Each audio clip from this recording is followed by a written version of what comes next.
everyone, and thank you for joining us at the launch of what we hope is not just a book, but a conversation on renewable energy. Because as Vikram mentioned, this is not just something you drop into a system. It's really a system that we're dealing with. And so thank you also to the Honorable Minister, who not only took time, but also the ministry has been spearheading, whether you call it a saffron revolution or not, but really a sea change in the supply side. So this is where renewables are not just a niche, but they're actually becoming a much more important part of the portfolio of generation options. So what prompted this book?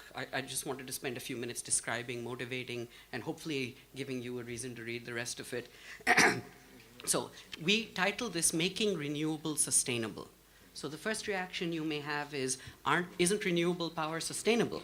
Well, sustainability isn't just the environment, but it's also the other pillars of sustainability, which is economics and equity, what some people have called the triple bottom line, which is people, profit, and planet. And so specifically in this book, we have aimed for a nuanced look at the issues of finance and economics, grid integration, which is a very key issue, regulation and policy, the role of states, incentives by consumers, innovation, etc. And then all of this then ties back to a bigger question: what will the future grid look like? And so then there's issues of smartness, of control, efficiency, and so forth. So the topic may be very tough because every month you wait, technology changes, prices change, so you'll never be up to date. But my job was very easy as an editor: find some diverse and brilliant co-authors and collaborators, and the output will be very good as well. So I want to, so they brought forth experience from industry, government, NGOs, academia, and I want to thank all the contributors to this edited volume, and in particular the ones who have been able to join us today who are here, Dr. Kirit Parikh, Sumant Sinha, Sabina Dewan, Professor Ramprasad Sengupta, and Mudit Narayan. And they will be here for the roundtable discussion, which occurs after the formal book launch as well. So we actually want to do a deeper conversation about these issues. So renewables are obviously important and they're hot, but you always worry, you don't want them to be buzzwords, like in some ways green and clean and smart almost could be hijacked in sometimes. But we wanted to add depth, points, and counterpoints, and especially policy recommendations for this space. So this book is hopefully an accessible attempt with enough depth for people in the domain as well. And like Brookings products, there is no institutional view. So we actually can and encourage the point where people may disagree. But our job is to sharpen that conversation so we can understand where the disagreements and trade-offs are. Because ultimately that is what policy is about, identifying the trade-offs and making choices. So the table of contents shows the diverse topics in the volume. And we span from the author's big picture, details, everything in between. So renewables used to be the fuel of the future, the energy of the future, but that future has arrived. But India is a little different from the rest of the world, and that's driven us for this volume. So the global challenges of renewable, the triad as they call it, they are there. There's economics, because if it were cheaper, we'd do it blindly. There's issues of variability, and there's location-specific nature of renewable energy. So these are global challenges, they apply in India. In addition, we have two other, at least, challenges. One is we have a weaker grid than the rest of the world, where we still have load shedding, unfortunately. The second, our peak demand is in the evening, driven by lighting and other needs. And so that changes some of the dynamics. So solar is wonderful. I'm pretty sure the sun's not very bright at 7 p.m. So unlike Germany, which is a pioneer in renewable energy, mostly small scale, we are not looking at just an energy substitution. We also have a capacity problem to solve, and that changes how you think about renewables, pricing, the grid, and so forth.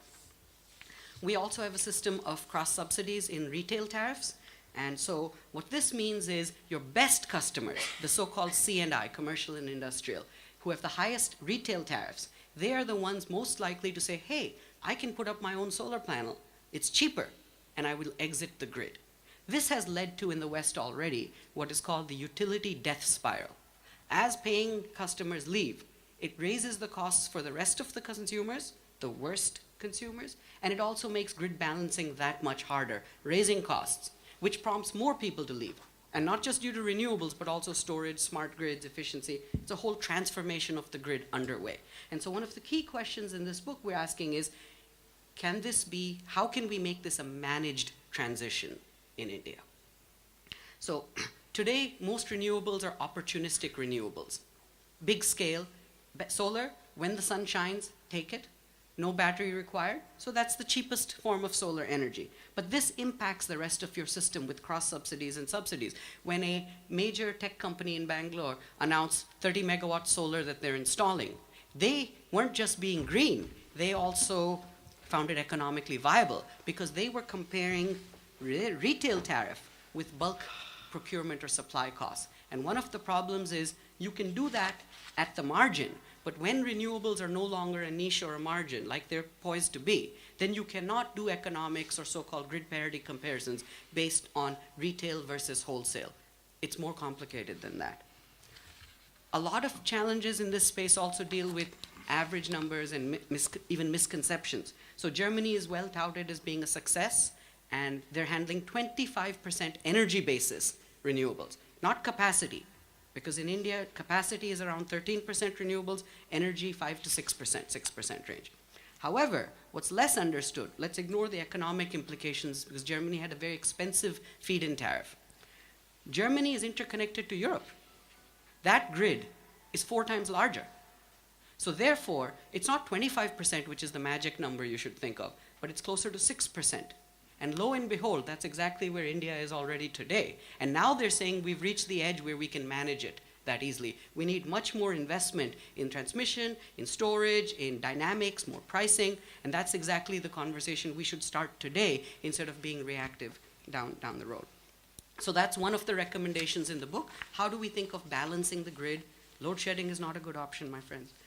And balancing areas. Today, a lot of our policies are geared towards states as the decision maker, but renewable energy especially, and all energy, should easily flow across state borders. And so that's something we need to think about better. We need granularity on signaling of the grid, so that means time of day pricing. Consumer time of day will take time. I'm a smart grids man as well, so yes, I'm interested. But bulk procurement is where it should start. So that is where we don't have enough time of day pricing. We also need other things to keep the grid stable. In the West, there's something called ancillary services, which are services to keep the grid stable, not for selling kilowatt hours, but keeping a generator ready to ramp up and ramp down very quickly at short notice. Those systems aren't there in India yet. So there are attempts towards this, but we believe they may not be sufficient. So economics is one of the other things we do get into in this volume. So I'm delighted to share that we have created a model just for the conversation. We're not claiming this is the model of economics. There's no one model. But we have tried to be transparent in assumptions. And this is where a lot of things, when you read in the newspaper, solar is now 7, 8, whatever, 9 rupees a unit, that is an assumption-driven number which levelizes costs. So we've tried to dig deeper into these issues. And that model and the entire volume will today be available on our website for download by anyone. So that's really one of the mantras of disseminating information. Let me share with you one of the secrets I used to tell all my students. Here's the answer to every complex policy problem you will see. It depends. Of course, your job and our job is to clarify and understand on what it depends. And so in the economics portion, pricing depends on, are you comparing imported versus domestic coal? Are you comparing open versus domestic content in the solar, JNN, MSM, SM? Different levelizing rate, discount rates. Are you looking only at the marginal cost of coal? Because renewables are non-dispatchable, so IEEE says you should actually treat renewables as negative demand. They don't help your capacity problem. They are just avoiding demand, energy, KWH, not KW.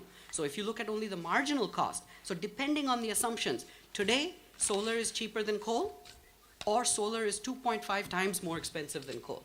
The answer, unfortunately, is it depends. So I recently read of a state which had made rooftop solar mandatory. So a cynic once joked on hearing that, why not make the roof mandatory first? But seriously, the program was only applicable to larger plot sizes, not the bulk of the population, and it would be mandatory. So these are great steps, but we need that conversation to understand what are the objectives and how cost effectively is that being met. Is it carbon? I don't think that was the prime intent. Is it shortfall? Because that's what they've said. But solar doesn't necessarily meet your shortfall problem, because their peak is well defined as being in the evening. So this is the conversation that I had written earlier in an Economist report. India, from a policy perspective, loves renewables.